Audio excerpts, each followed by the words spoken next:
Over 30 years ago, in the south of Brazil, there stands a building that no one dares to visit at night.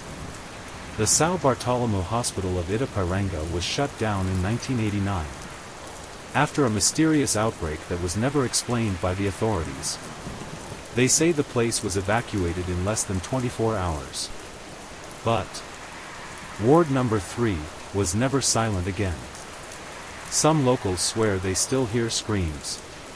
Others claim to see lights flickering, even though there hasn't been power there for decades.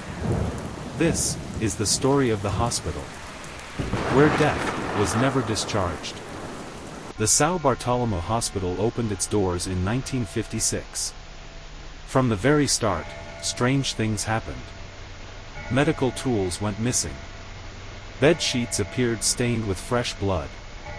And a nurse named Lydia Mahler often said she could see souls wandering through the wards. In her personal diary, she wrote, "There is something inside this hospital that never sleeps. Something that feeds on pain."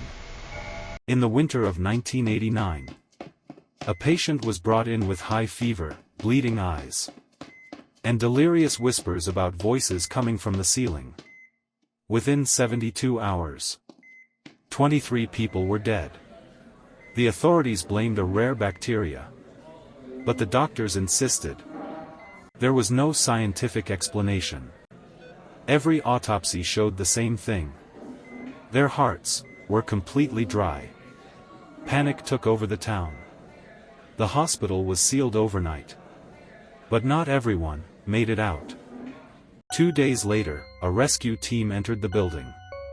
They found overturned beds, shattered windows, and scratches all over the walls.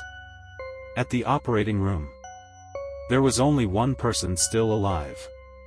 Nurse Lydia.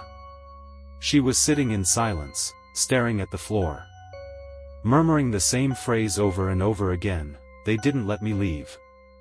They're still here." Hours later, she was dead. On her medical file, someone had written in red ink, "Resuscitation denied, for reasons beyond human understanding." In the 1990s, thrill seekers and journalists began breaking into the hospital. Most of them didn't last more than 10 minutes inside. They spoke of doors slamming on their own, the smell of fresh disinfectant, and voices whispering their names.